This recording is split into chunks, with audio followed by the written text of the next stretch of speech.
Good morning, everyone. Thank you to those that are joining us in person and for those of you that are joining us online. I'd like to call to order the monthly business meeting of Island Transit Board of Directors for December 5th, 2025. Gonna take a quick, it's 2025, right? Yes. Okay, still for a couple more days. Gonna take a quick roll call. Janet Sinclair, I see you. Jill Johnson. She on? Do not see her in the room. Okay. Danny Julie here. Melanie Bacon, I heard that you logged in. There she is. Craig Sear. Here. Good morning, sir. And James P. Mara. Present. And I'm here. Matt, we have a quorum. Madam Chair, I need to let you know that I'm in Bellingham this morning. I have an important doctor's appointment this morning, and I will need to leave this meeting at 10:45. So if we need to take any actions, we need to do that before 10:45. Yes, ma'am. Thank you so much for letting us know, Commissioner Bacon. Yes. I'm gonna give you my watch for. Okay, approval of the agenda. Has everybody had a chance to take a look at it? Any changes? Can I get a motion to approve the agenda? I'll go ahead. Go ahead, I'll ma'am. make a motion to approve the agenda, but with the notation, we have one item after 10:45 that will require a quorum if we take action. Okay. I second the motion. We have a motion and a second to approve the agenda, noting that we do have potentially an action item after 10:45 and we'll adjust as needed. All in favor, say aye. Aye. Anyone opposed? Motion passes. Has everyone had an opportunity to look at the consent agenda, the minutes from the November 7th meeting and the October 2025 vouchers? Questions, comments, changes? Can I get a motion to approve, please? I move to approve as presented. I'm waiting. We have a motion to approve the consent agenda. Second. Okay, we have a motion and a second to approve the consent agenda as submitted. All in favor, say aye. Aye. Any opposed? Motion passes. Thank you, everyone. Housekeeping is over. Now is the time for public input and comment. This time is set aside for members of the public to speak to the board about subjects of concern or interest or items not already set aside for a public hearing. Comments are limited to 3 minutes. Public comment may be ended or modified if the comments become disruptive or are not germane to business at hand. Input requiring lengthier comment is best submitted in writing. Do we have any public comments in the room? Anyone online? Are they able to unmute? They are able to unmute. You're able to unmute if you'd like to comment. None in the chat. And nothing in the chat. Okay. Hearing none, we will close the public input and comment section and we will move to business item number 1. Authorization to enter into a contract upon approval of the 2026 budget for not to exceed $34,720 with Fair and Peers for service to provide a long-range transit plan. And that is being presented by Brad, who I do not see. Oh, he's over there. Sorry. Here, yes, You were ma'am. hiding. Good Yes, morning, Mr. Wentworth. there is no presentation on this item this morning. There's just the motion to proceed. With all due respect, we need a little more information about what we're taking action on. Whether it doesn't need to be a PowerPoint, but we really do need some Yeah. briefing before we take action. All right, hand it over to our Absolutely. executive director. Yeah, thank you. Good morning, everyone. Yes, Island Transit is ready to award the long-range planning contract to Fair and Peers. In 2025, the board approved a $310,000 budget for this project.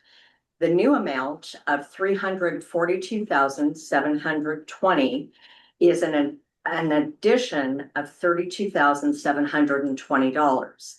It is comprised of an additional $5,000 in necessary outreach activities and $27,720 in potential sales tax from a new state tax law that took effect on October 1 of 2025 for certain consulting contracts.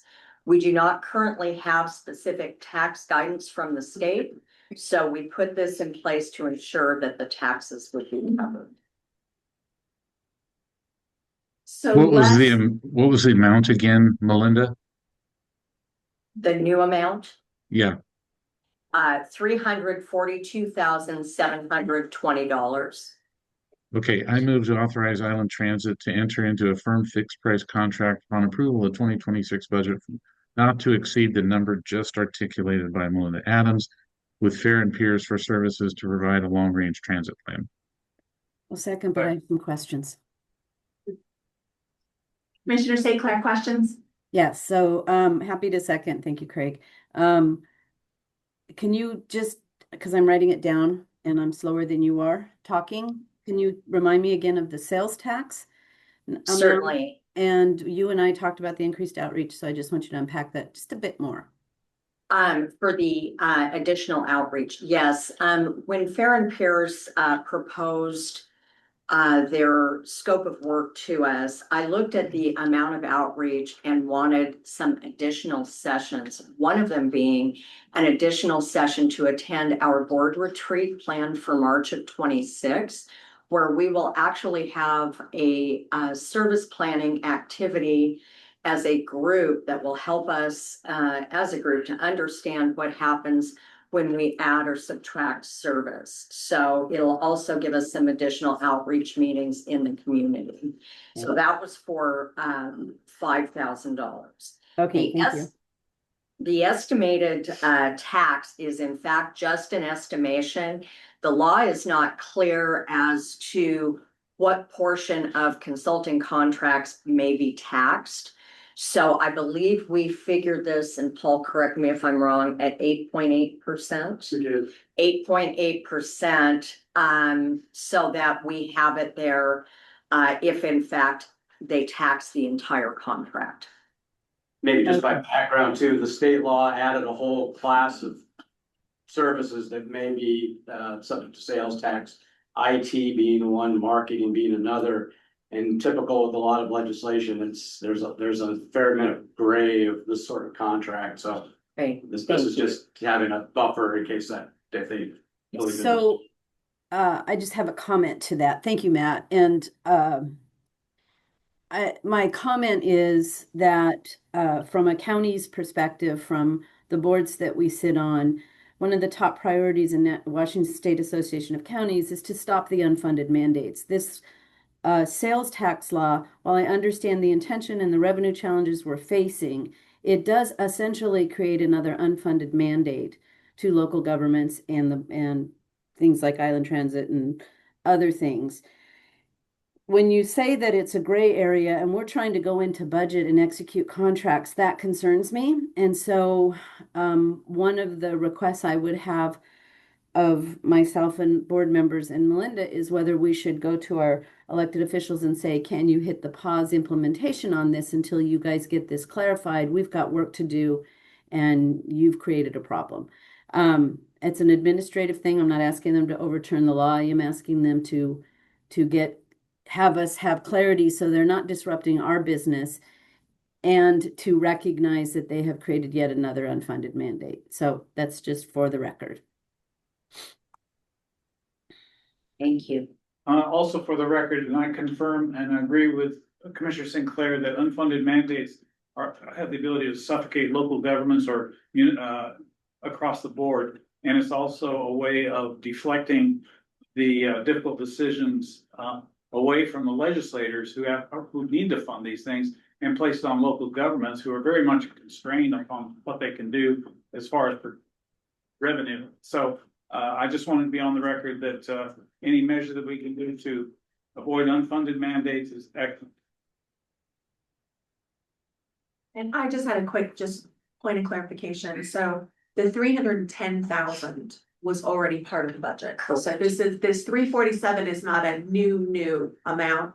It's just the additional $32,720 were added to the existing 310. So I just Yes. wanted to say that out loud. Thank you. Any other questions, Commissioner Bacon? Councilperson Seer?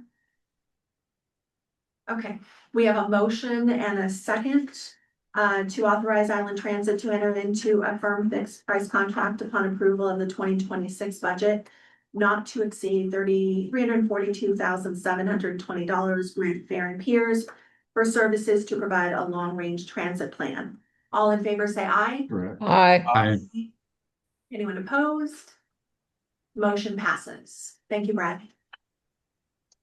Okay, business item number 2, authorization to enter into a contract not to exceed 1.2 million with Conorup Construction Incorporated for the Terry's Corner Staff Support Facility and Manager Trump. Good morning, everybody. My name is Pete Trump. I'm a facilities manager. Background information was included in your board packets. After review of all bids, we are recommending moving forward with Canuck Construction for the building of the Terry's Corner,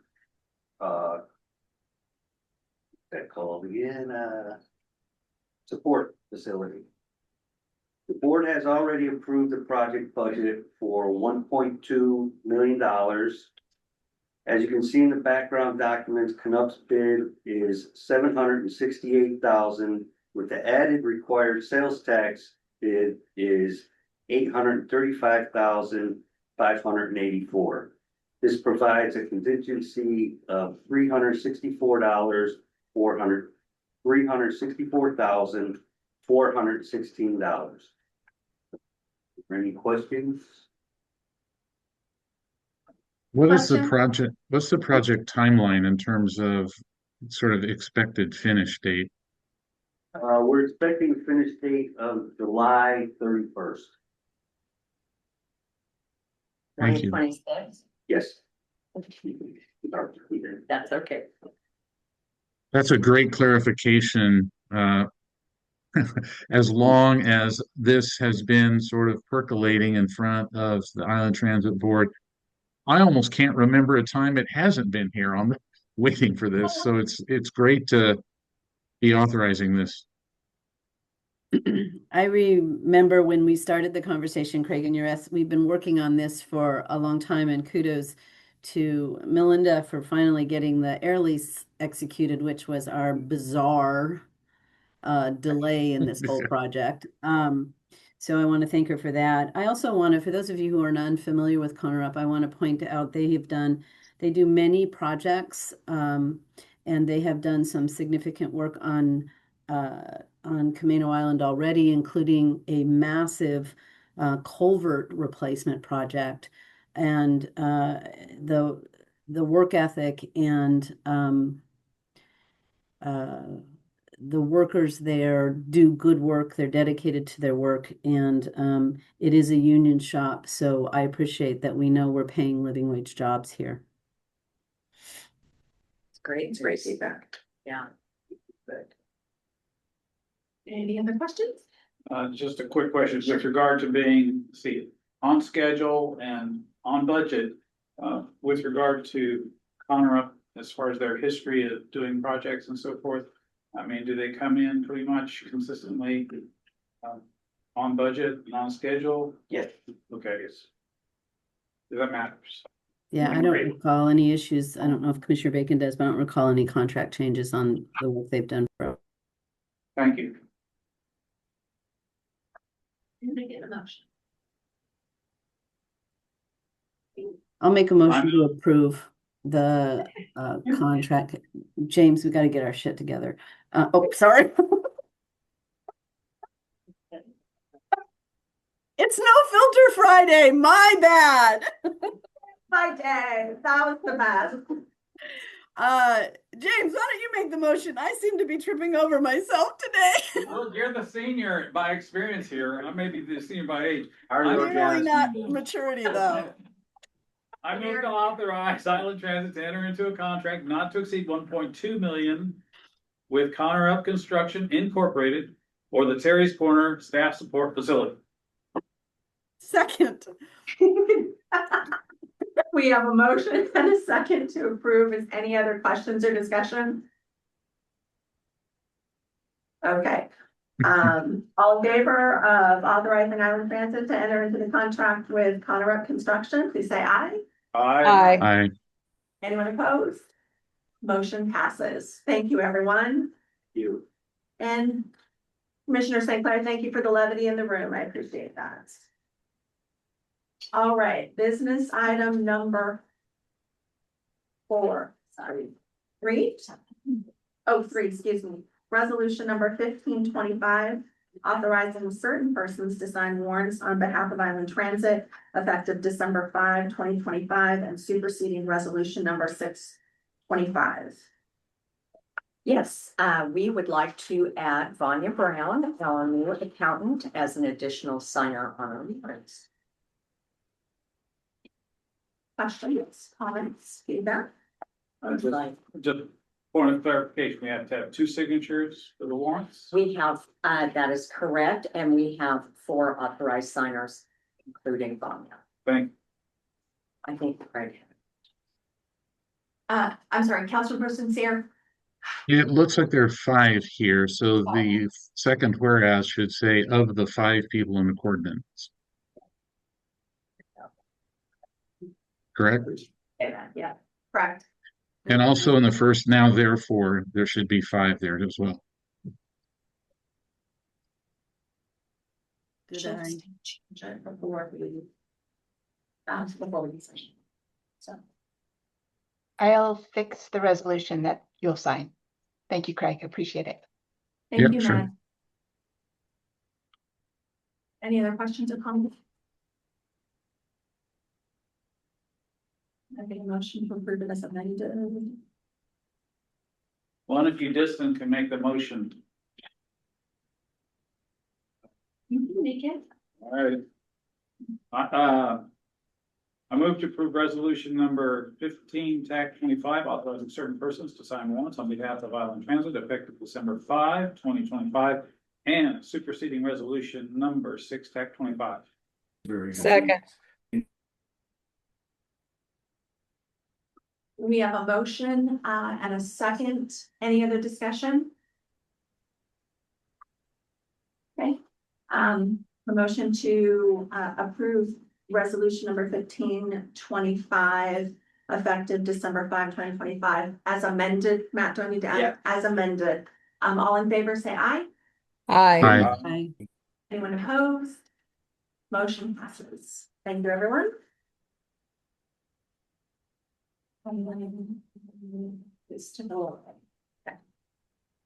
All right, business item number 4, resolution number 1825, authorizing Island County Treasurer to process all Island Transit payroll-related expenses by EFT from the designated payroll bank account effective December 5, 2025, and superseding resolution number 8-25.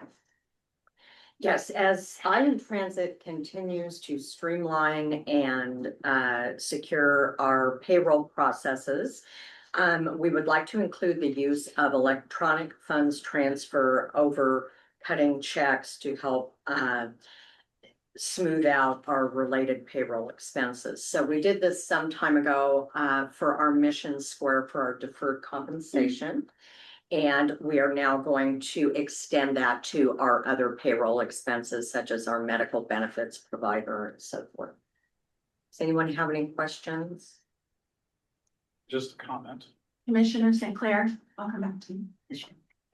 My question, thank you for raising my hand. My question is, do we do all pay, it says related to payroll, do we do all paychecks in addition to these other things? Do we do these all our paychecks by EFT? That's a good question. I don't believe we do. These were the payroll related expenses. But I would need to ask Vanya or Paul whether or not, do we have people that get checks? Payroll is run through our new system, Paycor, which does it electronically. And so what we're talking about now is adding other benefits that have been paid by check outside of I believe it's Mission Square, which we've already converted to electronic fund payments. So this would align the other benefits to be paid electronically. And then to answer your question again, Paycor takes care of the paychecks themselves and pays taxes electronic. Makes sense to me. The reason and Commissioner Bacon, you have way more expertise in this, is I wanted to make sure we were doing that because of the efficiency of it. Do you have any employees that opt out, Paul, and request paper checks? Not that I'm aware of, Okay. not paycheck. It's not really pertinent to this. This is good, but just a curiosity question because that was in both the county, I think it was a big lift. Commissioner Bacon can speak more to that. And in my prior work, it was a big lift to get people to get comfortable with electronic payments, and some opted out, and how to deal with that is challenging. So not really pertinent to the motion, but more of a curiosity. Thank you for the answer. Commissioner St. Clair, Stephanie did confirm that there are no opt-outs at this time. Any other questions? Just a comment. With regard to classified activities in the Navy for which I was involved, it is certain that AI and related sophisticated hacks can still get into EFTs and massive accounts. It's just more sophisticated and the stakes are much higher. So I'm firmly in favor of doing this. But the idea that it's like, for instance, you said Paycor. Paycor is our payroll system. Right. So the massive data breaches and fraudulent activity are frequently subsumed under contractors who, in good effort, in goodwill, they'll try to do it right. But we lose control over that security piece when we roll it over to the contractors. So, and especially when they got algorithmic screening, I don't know the exact terminology, but they fraud and hackers, they program the computers to do automated searching of all kinds of databases if they can get through the security. So I would just urge you, and especially since I have personal experience with this recently, that we emphasize the security piece too as we work with contractors in the EFT, but I am strongly in favor of EFT. A question follow-up question to this for Chris. Yeah. Right.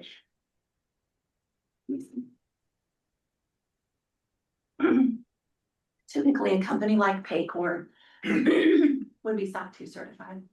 Yes, in fact, I have on my list of things to do is to do a security review of all cloud platforms that we use. Part of that review finds out if they have a SOC 2 compliance, if they have other security frameworks that they follow, whether it be NIST, CIS, ISO 27001. And it also, on top of that, we are also going through all of our cloud platforms and making sure multi-factor authentication is enabled and enforced so that you cannot log into these without some form of multi-factor authentication. So yes. Would it be appropriate for you to kind of come back to the group maybe in the beginning of the year and kind of give us a status on? Yeah, I the would MFA say, and the SOC 2 and all of that?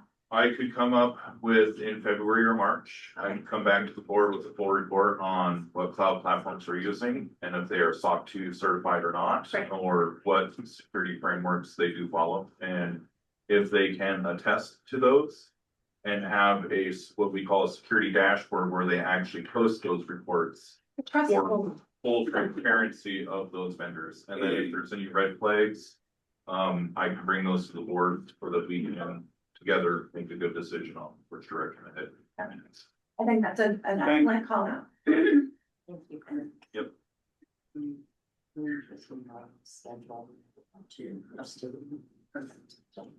Okay. A good motion. Listen to my voice.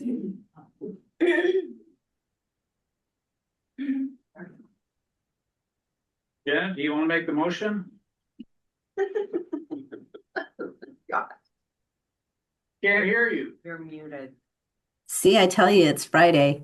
I will make a motion to approve resolution 1825. I second it. Do I need to read it? Okay, I second the motion. That's in the record. It's too long. Okay, Yeah. thank you, ma'am. Yeah, we have a motion and a second to approve resolution number 1825. All in favor, say aye. Aye. Aye. Any opposed? Motion passes. Thank you. We are gonna, actually, in the interest of time, we are gonna move business item number 5 to later. And, just since we've got Commissioner Bacon here until the 10:45. So we'll go to business item number 6, resolution number 1625, adopting the 2026 wage grid for Island Transit's non-represented employees. And we will turn that over to Paul. Morning. Morning. I was asked to just present this wage grid as it stands. It's pretty much the same wage grid that we approved last year with an adjustment for the COLA, which is we've estimated 3%. So I won't go any further talking about it other than that, because it is a pretty simple change. But if you have further questions, I can defer to Stephanie. She can explain any other questions you might have around that schedule. Any questions on the wage grid change? I didn't see it. Was it part of the packet that I was not handed to me? It Yeah, is so in is the it- packet. Is it? Okay, I'll look again. Thank you, Craig. Okay.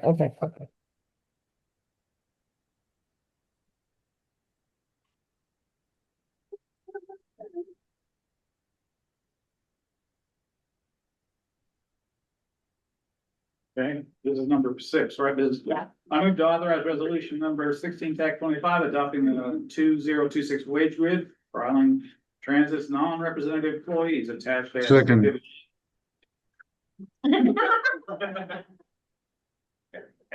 As presented. Do we have any other questions or discussion? Commissioner Bacon, Okay. did you have any questions? Because I trust your eyes on things like this. No, my real issue is my understanding, and please tell me if I'm wrong. I hope I'm wrong. Hopefully I'm not remembering this right. This is a wage grid that is set up by steps. And so what it does is basically gives everybody an increase every year based on this. And then my understanding, please tell me I'm wrong, Paul, is that they also,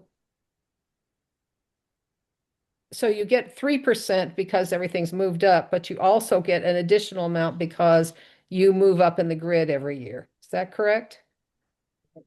Oh, Stephanie. That's a HR, yeah. Am I So, okay? so in effect, people are getting more than a 3% increase next year. So thank you, Commissioner Bacon, for asking the question. So when the wage grid was changed back in 2024, with that particular wage study, and everybody was moved to salary step increases based on a successful performance review and the COLA, that's when that change happened back in 2024. The 2025 wage grid, which thank you so much for shepherding us through that process last year, that stayed the same. And so this year, with the implementation of a performance evaluation process, individuals who have a successful performance evaluation may receive the step increase, whereas in previous years, it was more automatic. It's not automatic because you have to have the performance review done. So COLAs, to keep up with the cost of living, as you know, Paul has worked diligently on, that will apply across the board. A step increase will apply if an individual's performance through the successful performance evaluation process warrants it. And right now, it would be for some as of January 1, for others, it depends on their hire date or a promotion date at this point.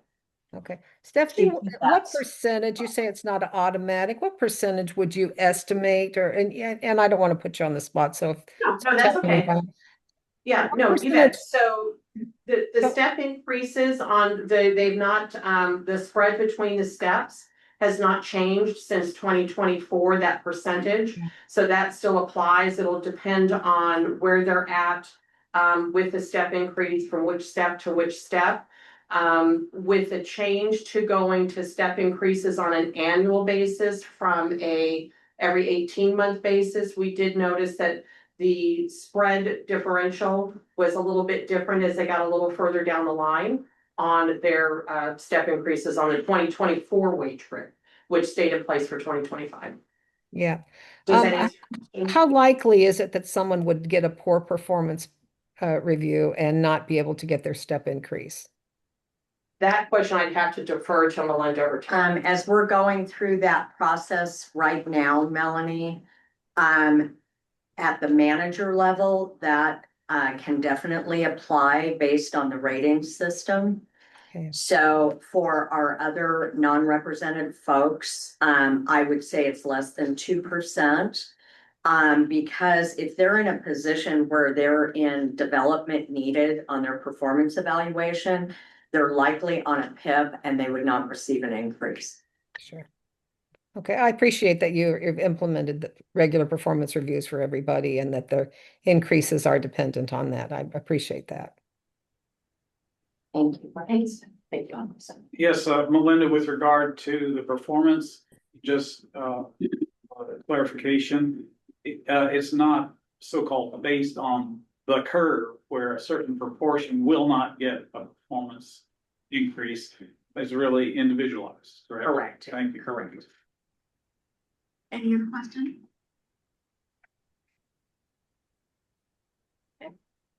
May I get a question? What you gonna do?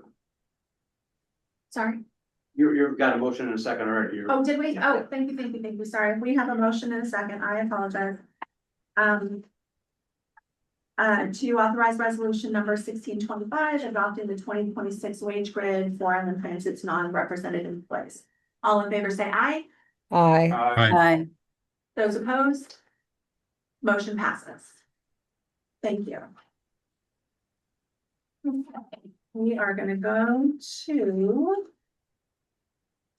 business item number 7, resolution number 1725, adopting the 2026 annual budget for Island Transit. We'll turn the mic over to Paul Garrett.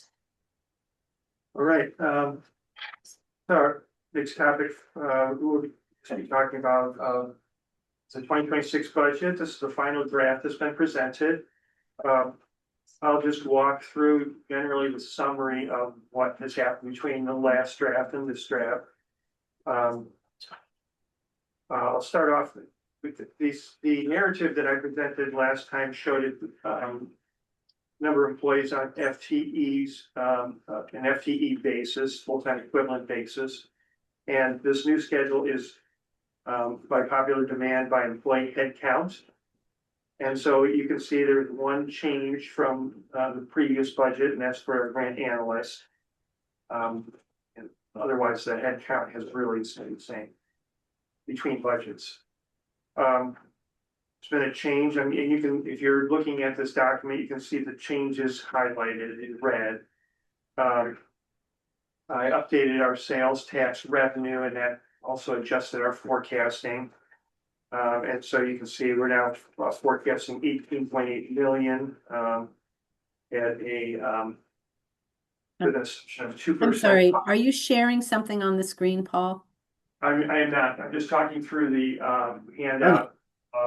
It's fine. I'll go to the handout then. I'm so used to looking at your PowerPoint slide, so that's on me. Thank you. I will have a PowerPoint slide later. On this one, it's just a handout, a narrative handout related to the budget. That's fair. Go ahead. So as I stated before, our operating grants revenue has not changed, still 7.7 million. Our revenue expenses, after various small adjustments that were made to the budget, we're showing revenues of 28.6 million, expenses, I should say operating revenue, 8.6 million, operating expenses at 24 million, for a difference of about 4.7. So a surplus on the operating side, which will somewhat negate the operating or the capital expense decrease of 12.5 million. So in sum, for our total budget, we're forecasting about a $7.8 million decrease in our reserves in 2026.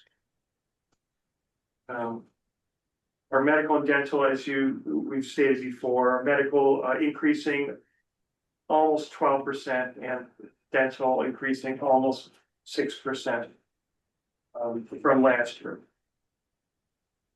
Capital items are listed for everyone to review. Could I interrupt and ask a Go ahead, question? Craig. I was waiting for him to take a beat so that you could ask your Right, question. before we move on from the personnel, can you remind me if there had been discussion about hiring a person for more presence at the Oak Harbor Transit Center and also maybe providing presence on the buses in a sort of security role? Is that something we did or not? Craig, we actually have a person in-house as Liz is going through her restructure of operations. We have an individual identified that will have a security presence in addition to the contracted security we have on site. Correct, Okay, Liz? thank you. You That's bet. good to hear. I'm glad that's covered. Okay, further questions, I'll just move on. Our capital items, the total was revised to 3.5 million. I should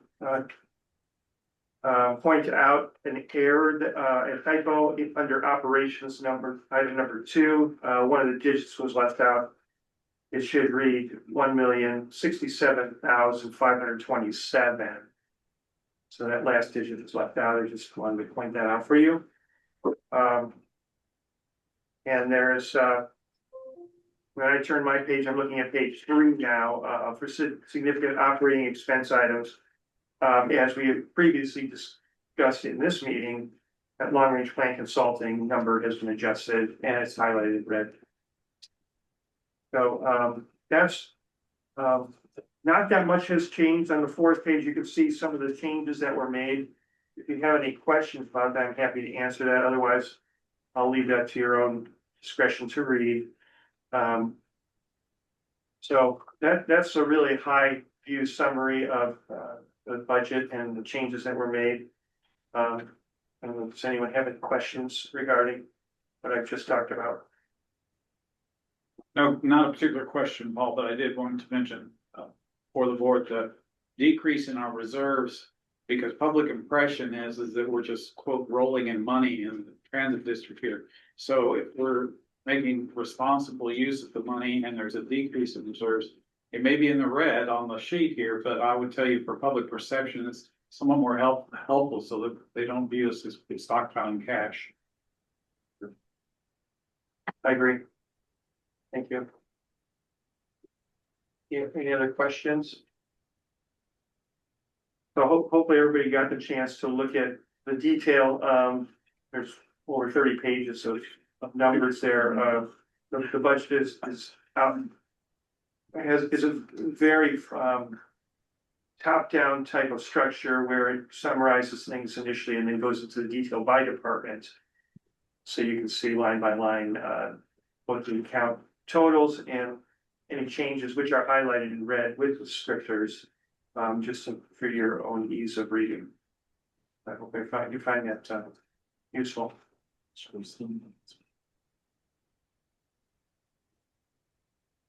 I have a question for Melinda. Yes.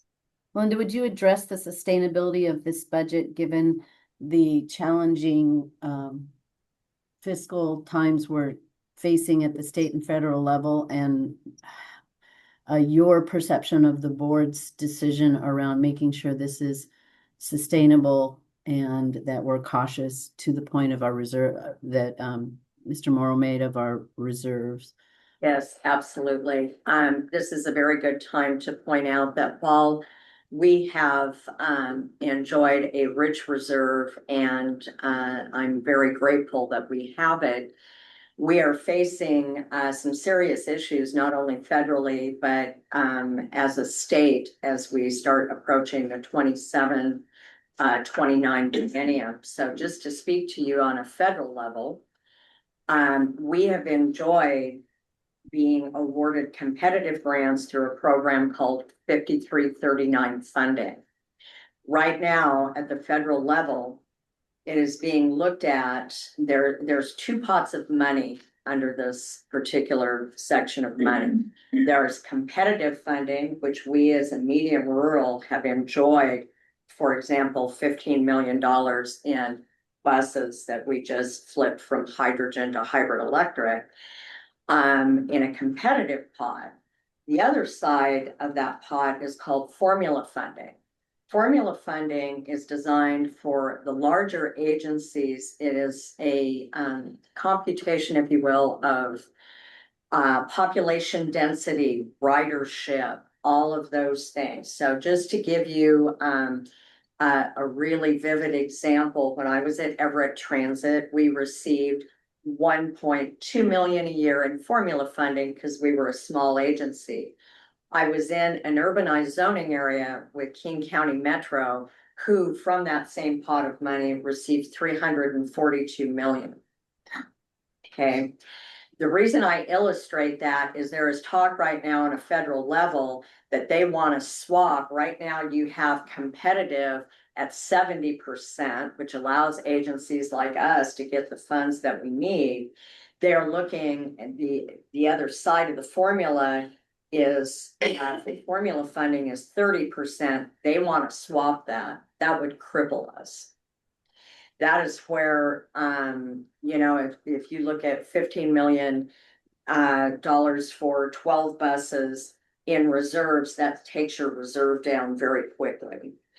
Other standpoint, if you look at the state budget deficit, we made it through for 25-27 relatively unscathed. We are going to be back in the exact same situation as we approach 27. So the fact that we have reserves, I had at one point done a presentation where our reserves would last us approximately 3 years of operating.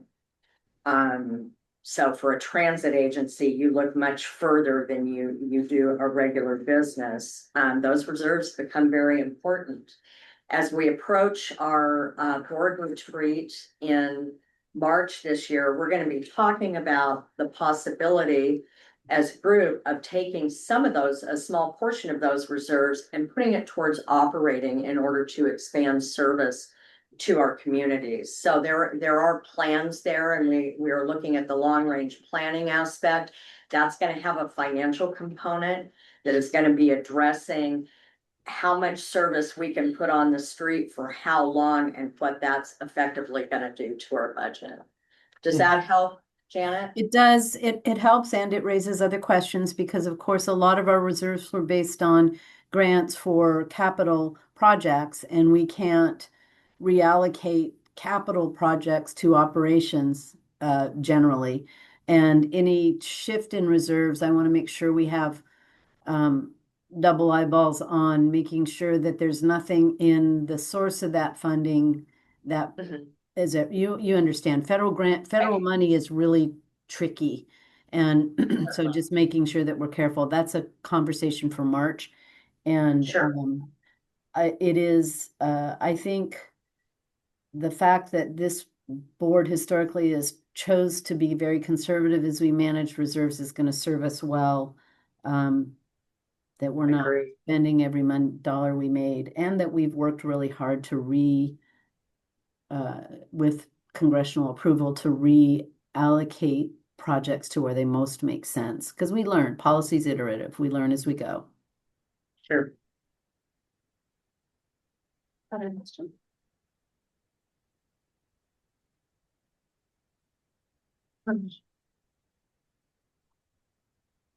Do you need a motion? Get it, ma'am. I'll make a motion to approve Resolution 1725, adopting the 2026 annual budget for the Island County Public Transportation Benefit Area. Second. We have a motion and a second to adopt the 2026 annual budget. Questions, other discussion? Okay. All in favor of approving resolution number 1725, approving the 2026 annual budget of the Island County Public Transportation Benefit Area, attached as Exhibit A and incorporated into this resolution by reference. All in favor, say aye. Aye. Aye. Aye. Anyone opposed? Nay. Motion passes. Thank you, thank you. Okay, we're gonna do a little bit of agenda acrobatics right now because I want to be respectful of Commissioner Bacon's time and we need her. So we're gonna move the monthly reports down and go into executive session now. So I would invite those in the room to rejoin us later. And then we'll be putting everyone but Commissioner Bacon, Commissioner St. Clair, and Councilperson Seer in the waiting room until we rejoin. 15 minutes. 15 minutes to start. And we'll let you move to the rest of it. Thank you for this, for doing it that way. Appreciate it. Of course, that's why I wanted to jump. I'm sorry I left for a moment. I was still here. I just needed to run it past Matt. Sure. Meg is going to send you 3. Rather than this. What is it? Did you Okay, hear we are- recording has started? Okay. Yes, we are good. Okay, perfect. Thank you, Meg. Okay, we are back in main session, coming out of executive session. We're gonna go to business item number 8. And I will turn the mic over to our attorney, Matt Hendricks. Okay, and the discussion in executive session resulted in a request for someone to make a motion to authorize the board chair to enter into an employment agreement amendment with the executive director Melinda Adams, effective January 1st, 2026 for a 3-year term, which would be ending December 31st, 2028 at a salary of $195,000.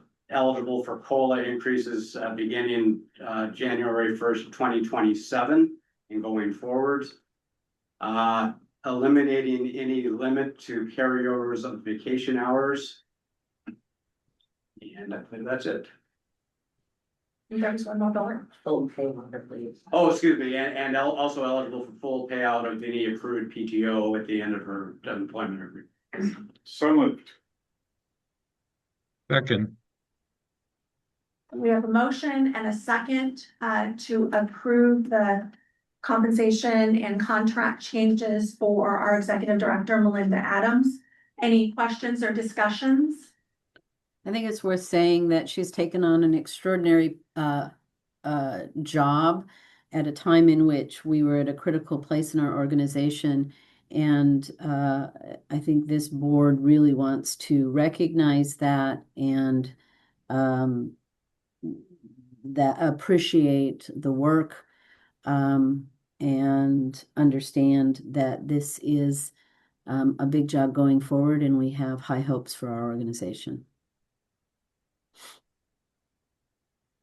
I completely agree with Janice Sinclair's take on this, but I wanted to mention to the executive director, you set the bar high for yourself. Stand by. I'm ready. Okay. Councilperson Seer. Yes, I know that Melinda Adams was and continues to be the right person for this job. She joined the agency at a critical time in its history. And with this past difficult year and all of her accomplishments now behind us, I really look forward to, instead of repairing things and reorienting things, I look forward to building things at Island Transit and taking the agency to places and delivering services maybe we haven't even imagined of yet. So this is a message, even to the managers listening, just think big and bring Melinda ideas. Let's bring those ideas, the good ones, to the board, and let's build an agency that delivers public transit services that are world class. That's what I want to do. Thank you, Melinda. Agreed. Commissioner Bacon? No, I'm very happy with Melinda's performance. I'm very happy with the direction the agency is going, and I'm happy with what we're doing today. Thank you. Thank you. Before we vote, I wanted to express my gratitude. I know that when you came into this role, there was a lot of heavy lifting. And to look around the room and to see people that are so invested in their job and have a level of trust back with the organization, to have an extraordinary partnership with our union partners. And, you know, to have somebody that encompasses both strategy and the execution skills is rare. And so, I appreciate your compassion and I appreciate what you're building here in this organization.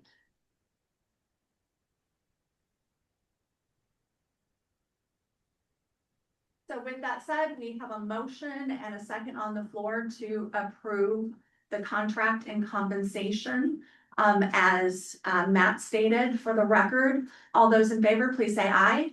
Aye. Aye. Aye. With enthusiasm. With enthusiasm, with jazz hands. Anyone opposed? Motion passes. I just want to not only thank the board, but the group of people that sit Joined the meeting. have just really rallied. I know how hard you've all worked. I've really pushed you to the task, and you haven't disappointed. We got a long ways to go. We're still going to be full steam ahead. But I am just grateful that you've stood behind me, and I am just thrilled to be here at the organization. It feels like home. So, Oh. thank you. That's saying something. That is something. For sure. Thank you so much. Very good. Okay, I need to get us back on track on the agenda. Meg was supposed to be business item number 5. Do we want to wait till after the monthly reports? Or do we want to have Meg come in? Oh, I'm sorry. No, it's okay. I was looking at her wreath. It was supposed to be a wreath, but it's not. don't know what it did. Yes, Meg, would you I like have, to you join know, I us? will take one for the team and There we go. extend it so that you could stay on track if you like. It's up Okay. to you. So you'll give us an update next month? Yes, Okay, perfect. there'll be That's even great. more to say. And now Commissioner St. Clair is all fancy with her Christmas lights. Yes. All right, well then we will move in. Celebratory. We will move into monthly reports and I will hand the mic over to our executive director. Thank you. So for this month, I know this has been a big meeting today. Lots has been accomplished, but I'd like to review the highlights, especially as we look at going forward. I think it's really appropriate.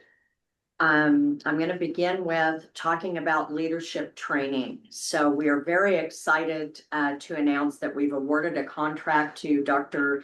Carol Parker Walsh for an intensive leadership program that is going to be tailored specifically to the managers and assistant managers beginning in January of 2026. The format will include both in-person and virtual sessions. 6 core curriculum models will be mapped to competencies identified in the initial diagnostics. The program will include individual 30-minute coaching sessions for each participant, comprehensive diagnostics and outcomes that measure return on investment, analysis, strategic on-site presence at critical program moments, and program support throughout. Diagnostic points will include baseline, mid-program, post, and a final. One-on-one meetings will address actual obstacles managers encounter to produce deeper behavior change. A proposed 2026 timeline and deliverables is available for review upon request. We're really excited about this. This will likely span into an 18-month program. Dr. Carol Parker Walsh is an amazing facilitator, and we're really excited to bring her on board. And, you know, this culture change, is from the top down. And so we want to make sure, I'm gonna do this right alongside with all the managers and leaders in this room, so that we can all be on the same page and continue the healing that's taking place in the organization. So while I'm speaking about that, now we'll talk about the health of the organization. We have kicked off, as you may recall, when I came on board last year, there had been a survey done by Nash Consulting Group.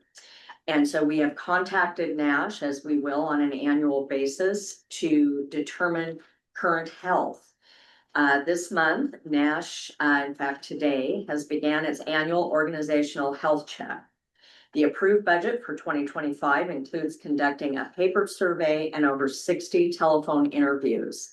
Tabulated results should be available for me to discuss with the board in January of 26.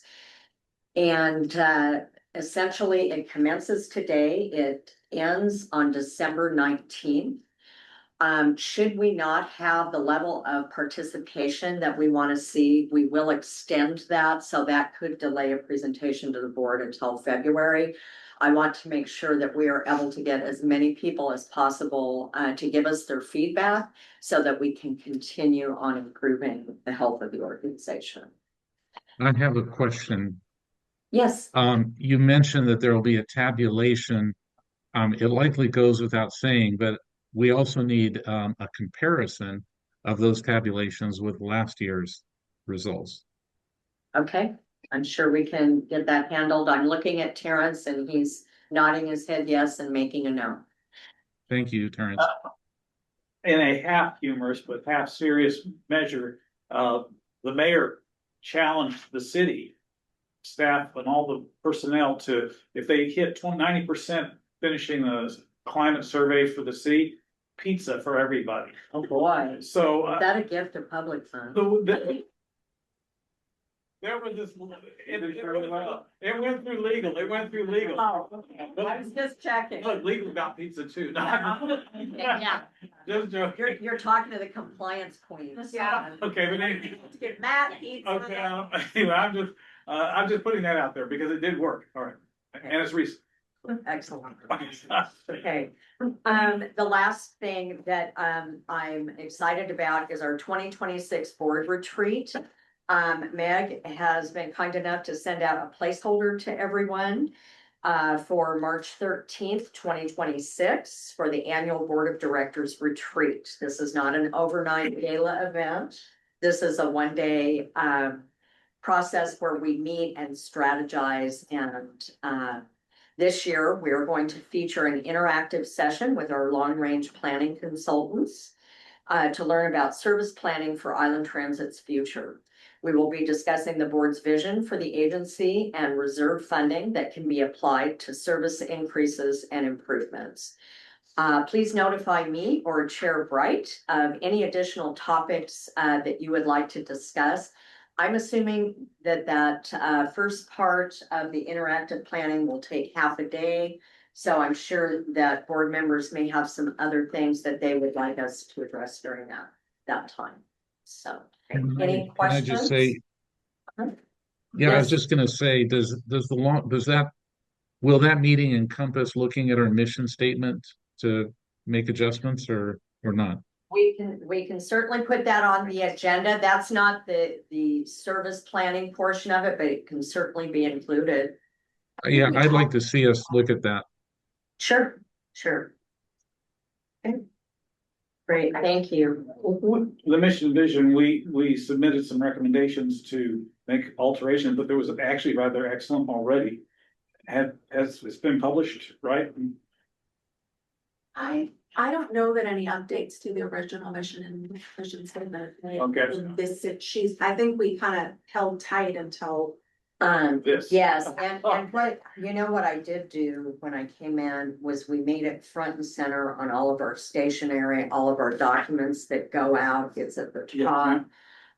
So that, you know, the most important thing about a mission statement is that it's embraced by all of its employees and that they know it inside and out. And so sometimes, we actually did a campaign at Everett Transit right before I left, and it was, it had full involvement of everyone to, really make it stand up. That answers Can my we, question. to that end, can we post the mission statement in the boardroom? Absolutely, I think that's a great idea. Right, good. Yeah, all right. Next Thank you. up, we have our Human Resources Manager, Terrence Ellison.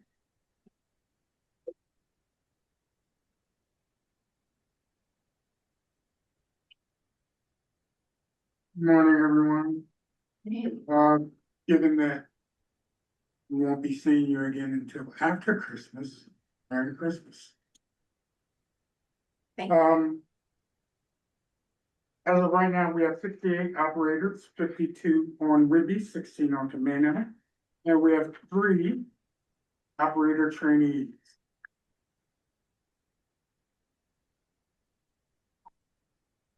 We lost 1 trainee this month. And if you guys wanted to inquire about, why individuals leave, you guys could talk to the executive here, afterwards to find out more information. So is that a net 6 or is it a? That's correct. Sorry? That's correct. Yeah, that is correct. 3 in route training and 3 more in CDL training. So a total of 6. Yes. Fine, thank you.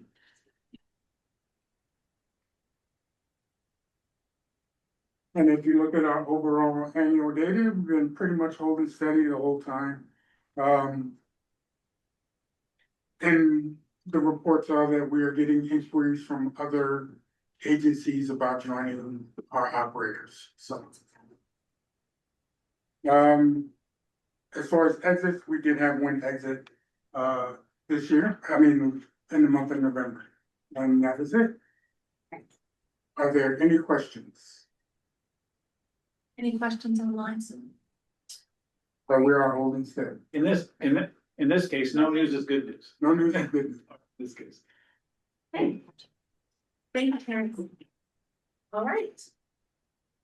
Financial controllers report.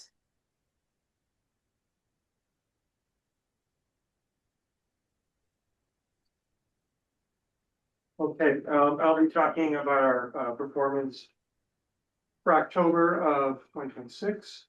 We had our finance committee meeting on the 1st to review this before presentation. First item is a cash report I send out. Includes cash sources. You can see that October sales tax revenue is up $60,000, 2.86 over October 2024. So also on this grid, you'll see investment interest, $197,000, almost $198,000 for the month of October, which is pretty healthy. No contract revenue once again in October. Next slide, please.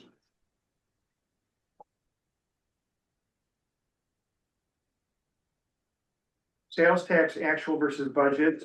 We were collecting in October for August. Our sales tax was up almost 16,000, or about 1% above budget. You can see. Still good news. I mean, we're exceeded our budget, but 1% versus the last 3 months of about 8% shows a decline in purchasing in this county district. For the year, we're at 87.02% fulfilled, where we would expect about 83 1/3. So we're 3.69% ahead of what we expected for the year. And again, that's good news for the agency. No operating grant or capital revenue, and nothing significant. So next slide, please. Investment interest and interest rates. In October, again, we received about $198,000 in interest revenue. If we look at the chart, you can see that our ICTIP rate has remained steady, where the other rates are now declining. LJP and the 2-year treasury. So their long-term strategy advice employed by the ICTIP is starting to pay off as interest rates drop. Wow, that's really remarkable, Paul. That previous slide, the trends there. It used to be so frustrating to see the ICTPI like sometimes it was close to 3 points below the LGIP. So it's remarkable how much less gap there is. Yes. But it's kind of banana, because doesn't ICTIP invest in the LGIP? Partially, yeah, their liquid funds are. Doesn't make sense to me. Commissioners. Well, just to answer that. Remark, they have a big investment pool, they take in our monies, and they try to invest as long term as possible, get the highest. And protected rates as they possibly can, but they also have their liquid needs. And they take those monies that they know that they're gonna pay out relatively soon. For various purposes, and they invest it short term in a fund like LGIP that they can pull out quickly. Thank you, Bob. Yes. Commissioner St. Clair, I think you had a comment. Yeah, it's to the last thing, it's diversification. But the other issue is, I just want to remind folks that during the pandemic, the Island County, because we take a long-term, more conservative view, that we were significantly above the other. Our investment pool is significantly above the returns on the other entities.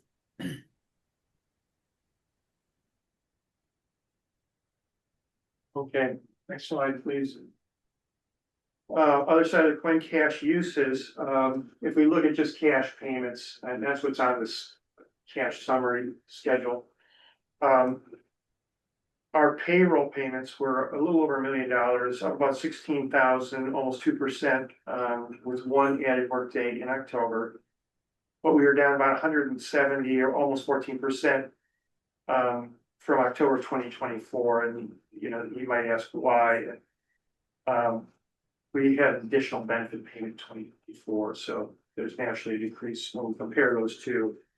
On an accrual basis, we're at about 1.125 million, or almost 10,000, less than 1% above where we were last month, so it's just a minor change.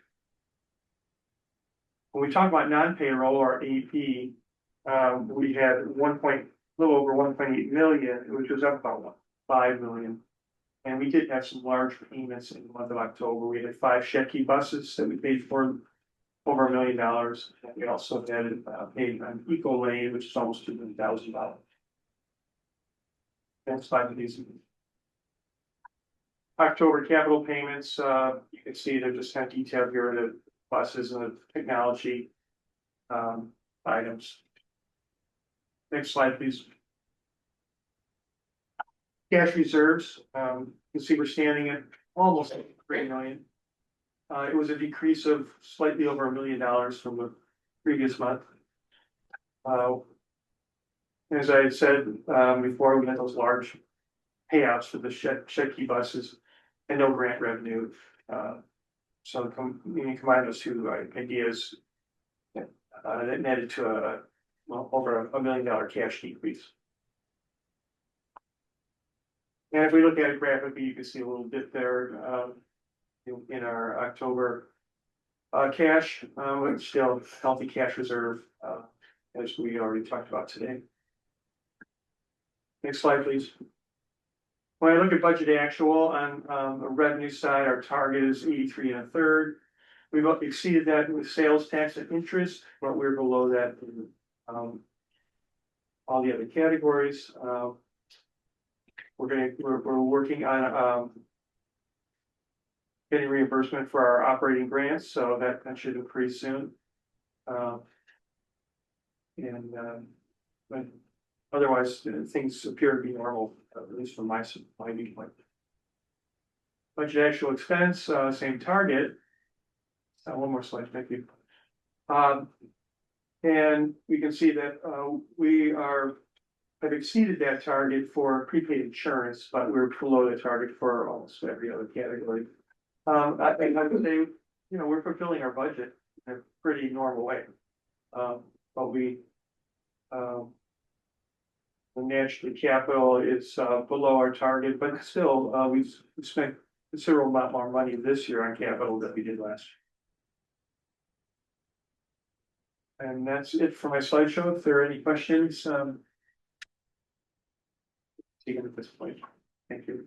Yes, no question, I'll just, thank you, and I noted that advertising and media is up a little bit on expense, which is good for our public exposure. Janet, did you have a question or comment?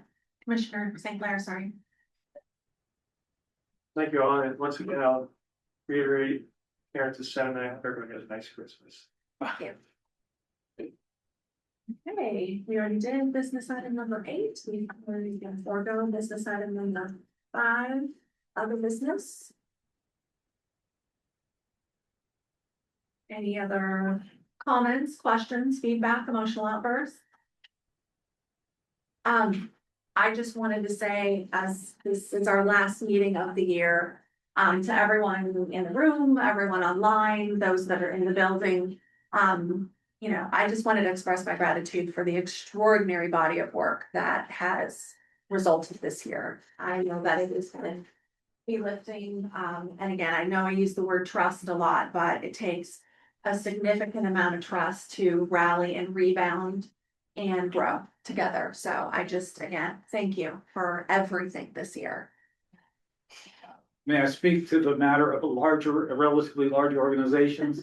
The idea that we can have just kind of a month by month sustained growth and a future, we had a future now. And that's really the executive director and the entire team of management and all the staff.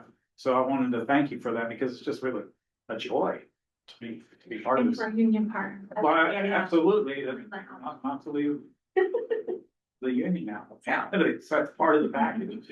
Well, seeing no other hands and hearing no other comments, we are adjourned. Thank you, everyone. For League Day, do I